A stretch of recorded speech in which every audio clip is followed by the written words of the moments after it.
자, 계속해서 코리아빅 시작하겠습니다. 박근호 이사 어서 오십시오. 어제장 이슈도 한번 좀 살펴보죠. 네. 자, 보겠습니다. 예. 어제장 이슈가 이제 뭐 오늘장까지 이제 연결이 될 수 있는 부분들이 있으니까. 네. 일단 뭐 우크라이나 주한 대사가 재건 사업이 이미 시작이 됐다라고 이제 발표를 했죠. 그래서 야, 이거 뭐. 네, 한국 기업 동참을 요청을 한다. 724조 원. 네. 재건 사업 이미 시작됐다. 관련주들 이제 뭐 좀 옥석가리가 좀 나오면서 사실 우리나라에서 실질적으로 뭐 실적으로 연결된 기업은 굉장히 극소수긴 하지만 네. 하여튼 굉장히 좀 큰 테마니까요. 항상 그렇지는 않죠. 네, 주가는 맞습니다. 또. 네. 네. 이재명 정부의 이제 해법, 이제 원전 재생, 에너지 믹스로 AI 시대 대비. 네. 그래서 어제 이제 신재생이 좀 약간 선택적으로 굉장히 좀 센 흐름을 좀 보여줬고요. 네. 이게 이제 어제 사실 시장에서 좀 가장 좀 약간 이거 합리적인 그런 분위기는 아닌데 네. 어쨌든. 그래서 LG와 관계가 있는 이제 기업들이 네. 좀 상당히 좀 그 로봇과 관련된 기업들. 그다음에 저 중소벤처기업부 장관은 또 네이버 전 대표가 했잖아요. 네. 그래서 또 네이버도 좋았고. 네, 맞습니다. 근데 호르무즈 해협은 이제 오늘 아침에 일어나니까 유가가 어제 이제 우리나라 언론에서 하루 종일 떠들었는데 좀 약간 저도 좀 깜짝 놀랐습니다. 네, 운임 상승의 해운주들 일단은 어제까지는 좋았고요. 벌써 그 운임이 오르고 있다라는 소식도 네. 지금 전해지고 있습니다. 사고 오늘 브렌트 WTI 모두 7% 넘게 급락을 했습니다. 네. 네. 일단 개인 투자자들 1.5조 원, 이제 코스피, 코스닥 이제 그 합친 거라고 보시면 될 것 같은데 순매수의 3,000선 회복이 아니라 이제 어떤 뭐 수성이라고 해야 될까요? 수성이 그렇죠. 회복은 이미 했으니까. 네, 그런 느낌으로 보시면 될 것 같습니다. 예, 오늘 이 내용들 중에서요. 저희가 일단 개인들 어제 사실은 코스피의 그 지수 방어를 이끌었던 게 개인들이기 때문에 개인들 얘기는 오늘 수급적인 측면에서 좀 풀어보도록 하겠습니다. 제목 그대로 개인들의 순매수가 코스피 3,000을 지켰다. 이제 이 내용이 좀 되는 건데요. 일단 수급 상황을 한번 체크를 해보죠. 네. 일단 중동 불안에도 개인 매수에 힘입어 코스피 3,000선을 수성을 했다. 뭐 어제 시장을 보신 분들은 뭐 다들 아시는 내용이고 개인 투자자 23일 하루에 1조 5,039억 순매수. 이거 코스피 코스닥 합친 거죠? 네, 맞습니다. 네. 네. 그다음에 외국인은 3,653억, 기관은 9,506억을 순매도를 했는데 외국인 보유 주식 비중이 지금 32%. 이걸 갖고 이제 시장은 더 추가 상승 여력이 있다라고 판단하는 근거 중에 가장 센 게 이거거든요. 그렇죠. 우리나라 평균이 한 33% 정도인데 오히려 지금보다 그 밑이다. 근데 저는 주식을 처음에 어렸을 때 했을 때 상당히 좀 궁금한 점이 있었어요. 뭐죠? 개인 투자자들은 외국인이나 기관이 시장에서 사주길 바라는데 그들이 매수를 할 때는 팔고 개인들은 팔아요. 네, 그다음에 뭐 그들이 팔 때는 또 사고. 개인들은 사고. 그래서 그게 참 저는 굉장히 좀 아이러니하면서 좀 궁금한 점 중에 하나입니다. 그래서 우리가 외국인 따라잡기, 기관 따라잡기, 연기금 따라잡기라는 투자 전략은 있지만 개인 따라잡기라는 투자 전략은 없거든요.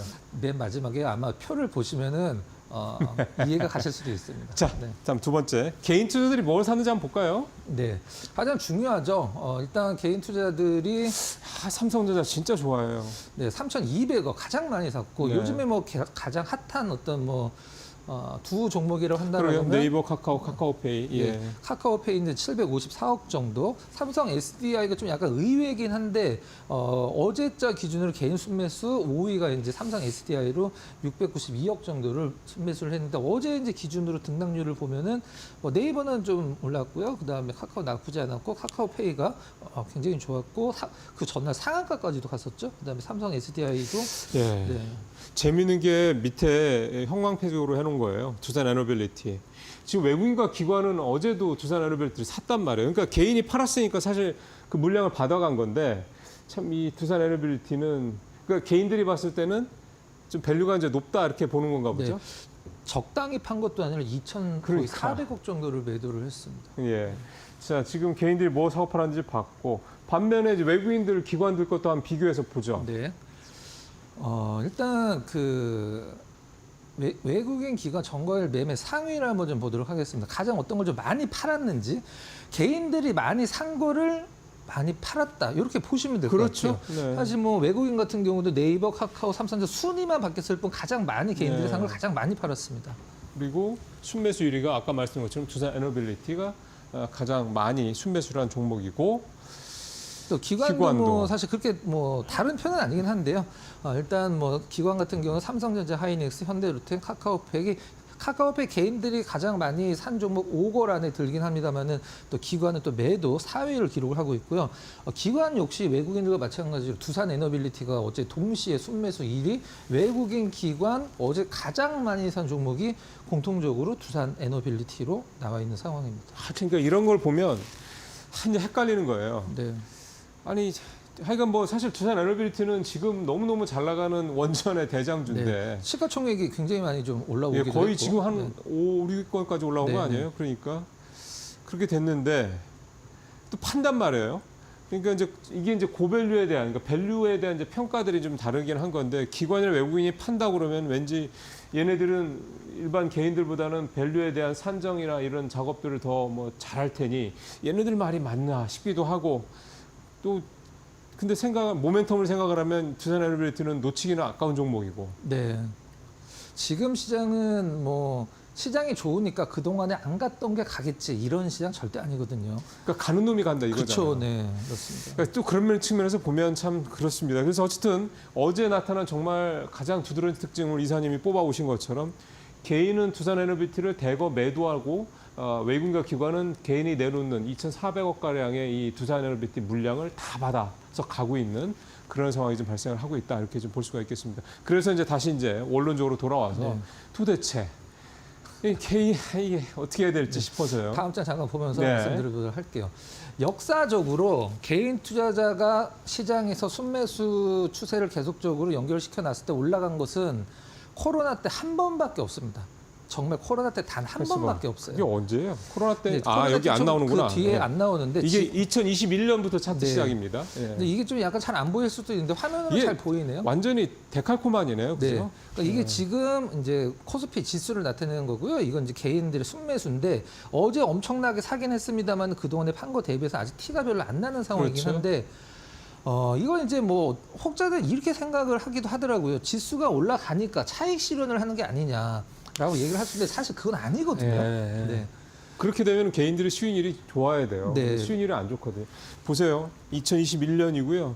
2022년, 2023년 다 이렇게 벌어지는 모습이 나타나는 거예요. 그러니까 그 지수하고 반대의 어떤 그런 모습들이 계속 나타난다는 네. 거예요.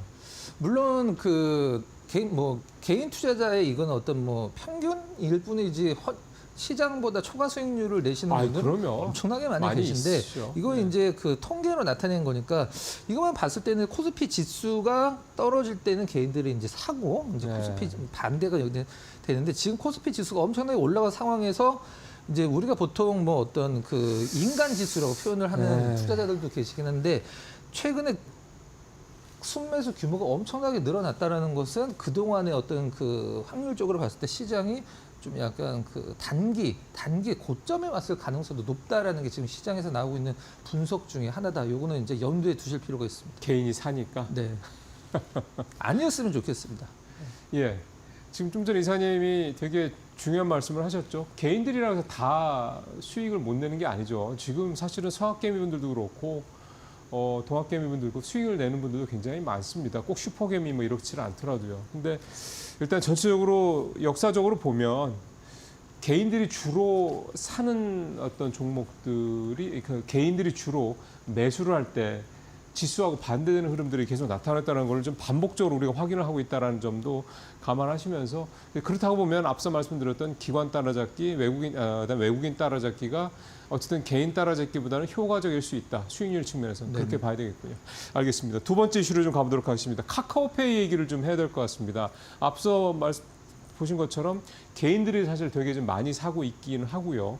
외국인과 기관은 팔고 있는 그런 종목이긴 한데 스테이블 코인 때문에 주가가 정말 말도 안 되게 급등을 했고 오늘은 네. 그동안 많이 올라서 거래 정지가 되는 게 네. 있죠. 하루짜리. 오늘은 그렇더라고요. 스테이블 코인 얘기를 사실 몇 번 다뤘고 그만하고 싶은데 시장에서 지금 워낙에 네. 지금 중심이기 때문에 이 얘기를 계속 안 할 수가 없을 것 같습니다. 자, 들어가 보죠. 네.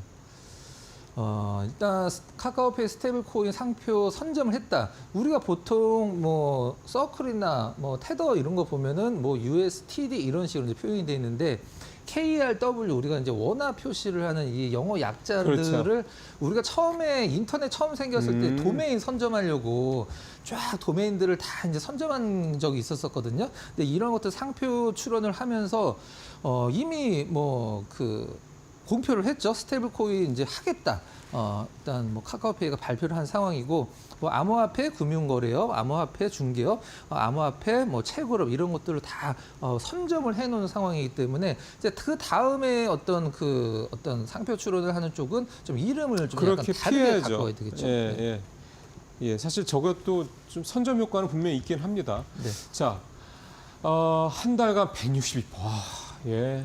스타주라고 상한가까지도 갔었으니까 예. 그러니까 스타주라고 이제 할 수가 있을 텐데 이 선불 전자지급 수단 잔액 5,919 이건 무슨 얘기예요? 혹시 네이버 페이 같은 거 써보셨어요? 저희 뭐 자주 쓰죠. 거기 뭐 10만 원, 뭐 5만 원 이렇게 충전을 해놓고 이제 쓰잖아요. 그 충전된 금액. 네. 그게 그러면은- 지금 네이버 페이보다 카카오페이가 훨씬 많거든요. 그러네요. 네이버는 1,500억대밖에 안 되는데 네. 카카오페이는 거의 4배, 3배 이상 되는. 이게 그런 충전을 거예요. 미리 해놓으면 사실 그 페이백을 굉장히 세게 해주는 것도 좀 있거든요. 뭐 10,000원 충전하면은 뭐 12,000원 충전해준다든가 뭐 그런 결국 이 식으로. 얘기는 뭐냐면 카카오페이를 쓰는 사람들이 그만큼 많다 이 얘기잖아요. 그렇죠. 카카오페이가 일단 뭐 지금 점유율은 네이버페이가 더 세긴 합니다. 시장 전체 점유율로 봤을 때는. 근데 이 충전된 잔액으로 봤을 때는 이제 카카오페이가 더 많은 상황이고, 이게 그 의미하는 바가 중요할 것 같아요. 뭘 의미하는 거죠, 이게? 요 금액이요? 예. 그러니까 이 상황이 네. 이사님이 이거를 이제 자막을 뽑아오신 이유가 있을 텐데 이게 스테이블 코인을 발행했을 때와 비교했을 때 어떤 상관성을 갖고 있다고 우리가 이해를 해야 되는 거예요? 다음 장 보면서 말씀드리도록 그러시죠. 할게요.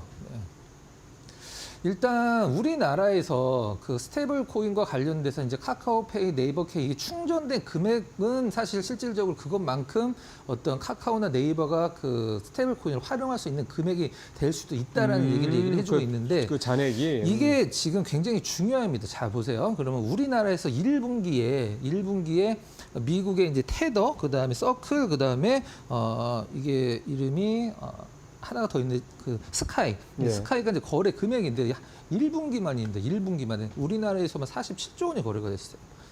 테더가 네, 테더가요? 테더만 우리나라에서만 우리나라 5대 거래소 합쳤을 때.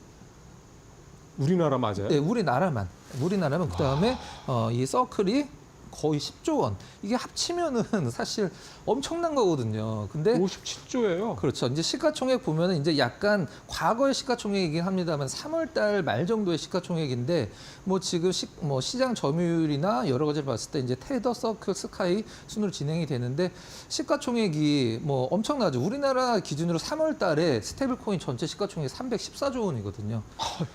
이 삼성전자급의 어떤 우리나라 시가총액을 좀 1년 보여주고 예산의 있습니다. 반이네요, 거의. 네. 시가총액이. 그러니까 세 회사를 합한 게. 네.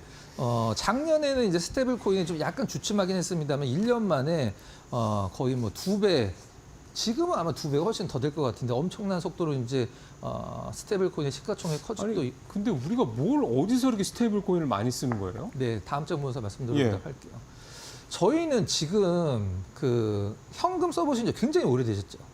그렇죠. 잘 안 쓰죠. 사실 네. 스테이블 코인은 뭐 다 아시겠지만은 그 우리가 테더나 뭐 서클이나 이런 걸 사는 이유는 공식적으로 이자를 준다기보다는 10% 이상 이자를 받을 수 있는 방법이 있거든요. 테더를 사는 이유는 연 10% 이상. 연 10%. 네. 그냥 가만히. 네, 준다라는 게 아니라 받을 수 있는 방법이 있다는 방법이 있다. 있기 때문에 이제 테더를 굉장히 많이 사는 건데 우리나라 같은 경우에는 이미 최고 순의 디지털 결제 인프라를 그렇죠. 보유를 하고 있습니다. 그렇죠. OECD 평균 60%대 우리나라는 95%가 네. 넘거든요. 네. 그렇기 때문에 사실 결제라는 거에서 내가 현금 갖고 다니는데 이거 좀 불편하니까 뭐 스테이블 코인으로 결제할까? 사실 이게 메리트가 없습니다. 엄밀히 얘기하면. 그렇죠. 네. 여기 표에도 나와 있듯이 OECD 평균 60%가 이제 디지털 결제인데 우리나라는 거의 95% 이상이 지금 디지털 결제를 하고 있는 상황이고요. 스테이블 코인 회의론이 있습니다. 회의론은 어떤 것 때문에 필요가 없을 수도 있겠네라고 생각하는 게 편하지가 않고 일단 빠르지도 않습니다. 뭐 지금 이거보다 더 빠를 수는 없죠. 그러니까 지금 우리가 결제를 하는 게 불편해야 돼요. 그렇죠, 맞습니다. 근데 사실은 저도 다양한 방식으로 페이도 쓰고 뭐 카드도 쓰고 뭐 하는데 사실은 네. 결제하다가 불편하다고 느낀 적은 사실 없거든요. 심지어 요즘 버스 탈 때는 태그도 안 해도 되거든요. 그냥 몸만 지나가도 결제가 됩니다. 네, 요즘에. 그거는 안 써봤네. 네. 더 저렴하지도 않다. 이게 가장 좀 중요할 그렇죠. 수도 있는데 저렴하면 바꿀 텐데 그렇죠. 저렴하지 않으면 0.5%라도 싸게 해주면 당연히 씁니다. 그리고 이미 다른 결제 수단에 익숙해 있기 때문에 원화 결제 스테이블 코인은 사실 시장에서 좀 약간 회의론도 나오고 있는 거는 사실이다. 이렇게 보시면 될 것 같아요. 예, 오늘 아침에 저도 증권사에서 나온 그 뭐 이 내용들 좀 읽어보니까 증권가에서도 얘기가 원화 스테이블 코인이 테더나 서클처럼 성공할 것이냐에 대한 부분에 대해서는 그러니까 회의적이라는 것보다는 잘 모르겠다 이거더라고요. 그게 이제 거꾸로 얘기하면 회의적이라는 표현일 수도 정부 모르겠는데. 입장은 좀 약간 다를 수도 있거든요. 그렇죠. 저 다음- 정부는 네. 그 어떤 통화 주권 문제 때문에 그런 얘기를 하는 것 같고 어쨌든 이런 회의론이 있다 이제 이런 얘기가 되는 거고 자 그다음에요. 다음 장 잠깐 보면서 말씀드려보도록 하겠습니다. 이제 이창용 한은 총재도 사실 그렇게 좀 반기는 분위기는 아니거든요. 맞아요. 한국은행은 그래요. 네, 전반적인 이제 은행들은 스테이블 코인이 들어오면 굉장히 불리해질 수밖에 없고 이제 원화 스테이블 코인이 달러 스테이블 코인으로 이제 바뀌는 네. 과정에서 이제 국부 유출이 굉장히 좀 심할 수도 있다. 그렇죠. 이 부분 이제 강조를 하는 거고요. 가장 중요한 건 다음 장 보면서 좀 말씀드려보도록 하겠습니다. 그럼 지금 신정부에서 왜 이 스테이블 코인을 적극적으로 지금 도입을 하려고 이게 제일 중요한 하냐면 얘기네. 이미 뭐 간편 결제나 카드 이체 수수로 이제 편리한 수단이 있긴 합니다만 정부 입장에서는 이걸 만약에 정책력 확대로 그 스테이블 코인 썼을 때는 이거네 이거. 네. 예. 누가 어디서 무엇으로 썼는지를 다 알 수 있기 때문에 이 복지 차원에서 스테이블 코인을 발행하기가 굉장히 좀 쉬워지거든요. 그래서 뭐 청년 수당, 각종 수당들을 우리가 발행을 했을 때 스테이블 코인으로 줍니다. 그러면은 뭐 20대는 어디다가 언제 썼고 30대는 어디다가 뭐 무엇을 사용해서 그걸 썼고를 전부가 다 파악을 할 수 있기 때문에 정부에서는 그냥 좋으면 쓰라가 아니라 좀 강제를 할 수도 있는 이건 좀 좋은 의미에서 강제일 수도 있긴 합니다만은 그런 식으로 이제 복지 집행의 정밀화를 어떤 그렇게 집행하기 되면은 위해서 이제 이번에 이번에 그 지원금 주는 것도 쿠폰으로 소비 쿠폰으로 준다는 것도 결국은 다 이제는 코인이 아니라 이제 이 스테이블 코인으로 가겠군요. 저는 이런 의도가 충분히 있다라고 생각을 하고 있습니다. 그러게요. 이거는 되게 인사이트적인 말씀이 되겠습니다. 그러니까 민간에서 하는 거를 이렇게 강제로 하는 수는 없죠. 우리나라 사회에서 이제는. 근데 정부의 이 공공정책에 사용되는 이런 자금들 이건 뭐 엄청나게 큰 돈들이니까 몇십조가 될 거니까 이것들을 스테이블 코인으로 해서 기본적으로 원화 스테이블 코인의 수요를 유지를 하면서 확장시켜 나갈 수 있는 거고요. 안 그러면 사실 민간에서만 쓴다고 그러면은 이게 잘못하면 사장될 수도 있는 건데 이렇게 정부에서 몇십조 1년에 몇십조 뭐 심지어는 뭐 세 자릿수 조 단위까지 나올 수 있다는 얘기를 한다 그러면 충분히 뭐 해볼 만하다 이런 생각도 좀 듭니다. 자, 오늘 두 가지 이슈를 통해서 박근혜 이사와 말씀 나눠봤습니다. 말씀 잘 들었습니다.